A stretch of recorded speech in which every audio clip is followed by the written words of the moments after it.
절망은 인간의 끝이지만 희망은 하나님의 시작입니다. 절망적인 사람은 꿈은 어디에도 없다 라고 말합니다. Dream is nowhere 이렇게 이야기하죠. 그러나 희망을 붙잡은 사람은 꿈은 바로 여기에 있다 라고 말합니다. Dream is now here. 꿈을 가진 사람과 꿈이 없다고 비관하는 사람은 이처럼 하늘과 땅만큼 차이가 나게 됩니다. 일찍이 키엘케고르라는 철학자는 절망을 가르쳐 죽음에 이르는 병이라고 말했습니다. 절망은 영혼을 병들어 죽게 하는 병입니다. 오늘 본문에는 이런 절망을 경험한 한 여인이 등장합니다. 사라입니다.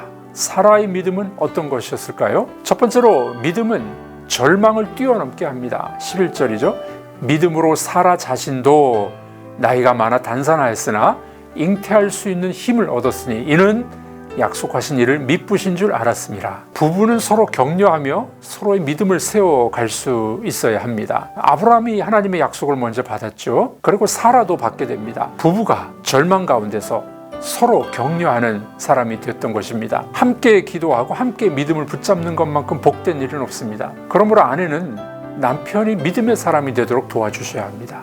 남편도 성경을 공부할 수 있도록 인도해 주셔야 합니다. 이들에게도 이런 믿음에 도달하는 과정에서 적지 않은 믿음의 시련들을 볼 수 있습니다. 창세기 17장에 보면 이런 말씀이 있습니다. 아브라함이 엎드려 웃으며 마음속으로 이르되 100세 된 사람이 어찌 자식을 낳을까? 사라는 90세니 어찌 출산하리요 하고 아마도 이때 아브라함의 웃음은 어처구니 없이 하는 자조적인 웃음이었을 것입니다. 사라는 어떤 반응을 보였습니까? 8장 12절에 보면 이런 말씀이 있습니다. 사라가 속으로 웃고 이르되 내가 노쇠하였고 내 주인도 늙었으니 내게 무슨 즐거움이 있으리요? 라고 기록합니다. 아브라함도 웃었습니다. 사라도 웃었습니다. 바로 이때 하나님과 이 부부 사이에 웃음 논쟁이 벌어집니다. 13절부터죠. 여호와께서 아브라함에게 이르시되 사라가 왜 웃으며 이르기를 내가 늙었거늘 어떻게 아들을 낳으리요 하느냐. 사라가 두려워서 부인하여 이르되 내가 웃지 아니하였나이다. 이르시되 아니라 내가 웃었느니라. 그러나 이 부부는 여호와께 능치 못한 일이 있겠느냐. 사라에게 아들이 있으리라 라는 말씀을 마침내 받아들이게 됩니다. 그리고 아들을 선물로 받았을 때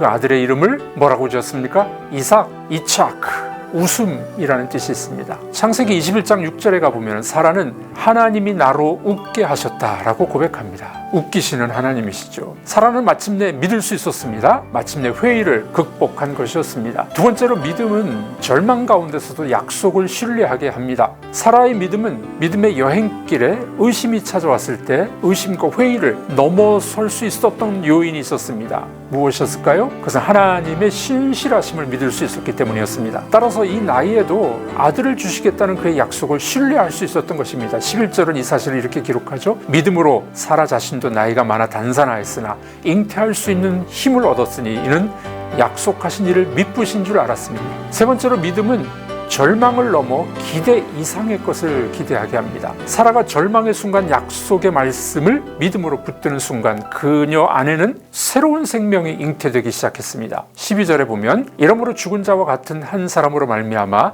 하늘의 허다한 별과 또 해변의 무수한 모래와 같이 많은 후손이 생육하였느니라. 그녀의 믿음으로 말미암아 한 민족이 태어난 것입니다. 사라는 하나님을 믿었습니다. 그 약속에 근거하여 축복된 미래를 믿게 됩니다. 하늘의 별처럼 바닷가의 모래처럼 무수한 자녀들의 번성을 믿었습니다. 사라는 처음에 자조적인 웃음을 웃었습니다. 그러나 나중에 정말 유쾌하게 웃는 자, 곧 약속하신 대로 복의 근원이 되었습니다. 앤드류 머레이 목사님은 이런 말을 했습니다. 믿음은 모든 기대를 초월하는 것을 하나님께 기대합니다. 이런 믿음의 사람들이 되기를 축복합니다.